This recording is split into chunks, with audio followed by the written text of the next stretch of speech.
नमस्कार फ्रेंड्स, मु जितेंद्र स्वागत करुच्ची आम डिजिटल सेवा यूट्यूब चैनल को।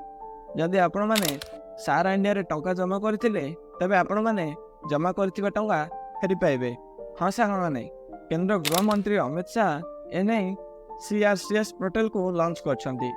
तबे आपण मैंने घर बसी किपरि ए पोर्टल रे पंजीकरण करिवे बा टंका रिफंड पाए आवेदन करिवे मु ए वीडियो माध्यम रे जणेबी। वीडियोटी शेष पर्यंत देखंतु।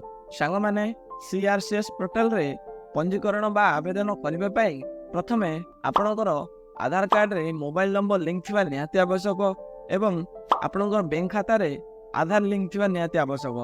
द्वितीय आपण पाखरे सहारा इंडिया रो पासबुक किंबा सर्टिफिकेट थिबा निहाती आवश्यक एवं आपण पाखरे डिपॉजिट स्लिप थिबा निहाती आवश्यक।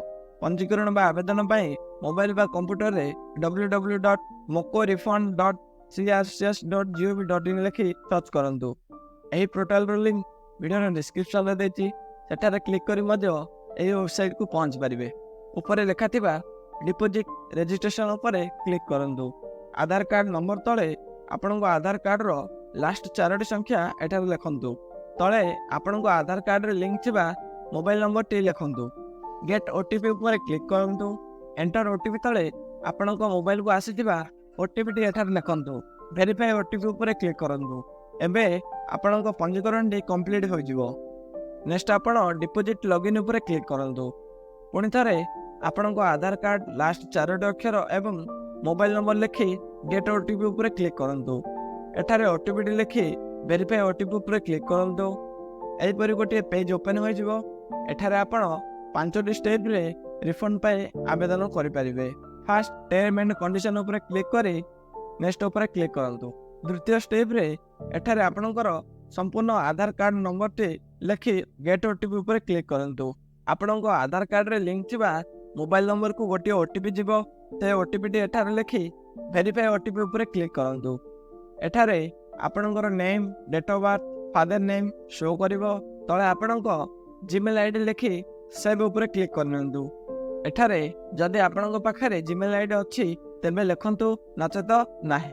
नेक्स्ट ऊपर क्लिक करिवे। तृतीय स्टेप रे एई सब आपण निजे पूर्ण करिवे। सोसाइटी नेम जगह रे आपणको 4टी सोसाइटी नेम शो करिवो। प्रथम Sahara credit cooperative society limited Lucknow, Saharayn universal multipurpose society limited Bhopal. तृतीय Humara India credit cooperative society limited Kolkata.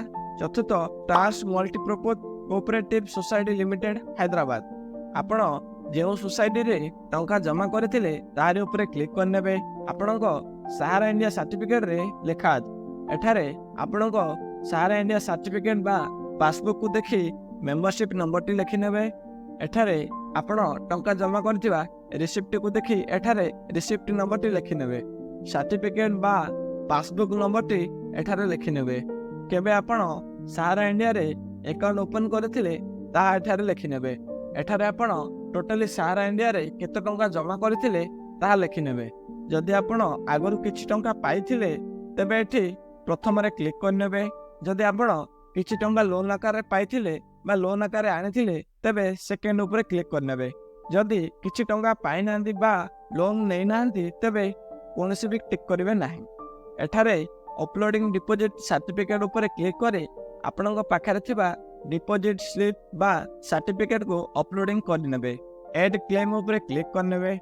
एठारे आपणकर क्लेम डी सक्सेसफुली ऐड हो जिवो एवं एठारे डिटेल्स शो करिवो। जदि किछि भूल अछि तेबे एडिट ऊपर क्लिक करी एडिट करि परिबे बा डिलीट ऊपर क्लिक करी डिलीट मध्ये करि परिबे। जदि आपणकर एकाधिक सर्टिफिकेट बा अकाउंट अछि तेबे सेगुडी को मध्ये ऐड क्लेम ऊपर क्लिक करी सर्टिफिकेट डिटेल्स एवं डिपॉजिट रिसिप्ट अपलोडिंग करी ऐड करनेबे। ऐड करि सारिबा परे नेक्स्ट ऊपर क्लिक करनेबे। एठारे जेनरेट क्लेम रिक्वेस्ट फॉर्म लेखा अछि तारि ऊपर क्लिक करनेबे। आपणकर एठी फॉर्म डाउनलोड हो जिवो। ए फॉर्म टी को प्रिंट बाहर करी आपणकर फोटो लगाइ नेबे। तळे आपणकर सिग्नेचर करनेबे। साइड रे प्लेस डिटेल्स लिखि नेबे। ऊपर आपणकर बैंक अकाउंट नेम लिखि नेबे। तापरे 5 स्टेप रे क्लेम एप्लिकेशन फॉर्म जगह रे फोटो एवं सिग्नेचर करथिबा फॉर्म टी को अपलोडिंग करनेबे। जदि आपणकर क्लेम टंका 50,000 ଅଧିକ ହୋଇଥାଏ ତେବେ ଏଠାରେ ଆପଣଙ୍କର ପାନ୍ କାର୍ଡ ନମ୍ବରଟି ଲେଖିନେବେ ଏବଂ ପାନ୍ କାର୍ଡ ଫଟୋଟି ଅପଲୋଡିଂ କରିନେବେ। ତଳେ ଅପଲୋଡିଂ ଉପରେ କ୍ଲିକ୍ କରିନେବେ, ତାପରେ ନେକ୍ସଟ ଉପରେ କ୍ଲିକ୍ କରିନେବେ। ଏଠାରେ ଆପଣଙ୍କର କ୍ଲେମ୍ ପାଇଁ ଆବେଦନ ସମ୍ପୂର୍ଣ୍ଣ ହୋଇଯିବ ଏବଂ ଏଠାରେ ଆପଣଙ୍କୁ କ୍ଲେମ୍ ନମ୍ବର ଶୋ କରିବ। ଏହି କ୍ଲେମ୍ ନମ୍ବରଟି ଲେଖିନେବେ। ଆବେଦନ କରିବାର 30 ଦିନ ଭିତରେ ଆପଣଙ୍କ ଆବେଦନ କରିଥିବା ଡିଟେଲ୍ସକୁ ଯାଞ୍ଚ କରାଯିବ ଏବଂ ସବୁକିଛି ଠିକ୍ ଥିଲେ ଆବେଦନ କରିବାର 45 ଦିନ ମଧ୍ୟରେ ଆଧାର ଲିଙ୍କ ହୋଇଥିବା ଆକାଉଣ୍ଟ ନମ୍ବରକୁ ଟଙ୍କା ପଠାଇ ଦିଆଯିବ। ତ ସାଙ୍ଗମାନେ ଏହିପରି ଭାବରେ ଆପଣମାନେ ସାହାରା ଇଣ୍ଡିଆରେ ଟଙ୍କା ରିଫଣ୍ଡ ପାଇଁ ଆବେଦନ କରିପାରିବେ। ଯଦି ଭିଡ଼ିଓଟି ଭଲ ଲାଗିଲା ଜଲ୍ଦି ଭିଡ଼ିଓଟିକୁ ଲାଇକ୍ କରନ୍ତୁ, ଆମ ୟୁଟ୍ୟୁବ ଚ୍ୟାନେଲକୁ ସବସ୍କ୍ରାଇବ୍ କରନ୍ତୁ। ଧନ୍ୟବାଦ।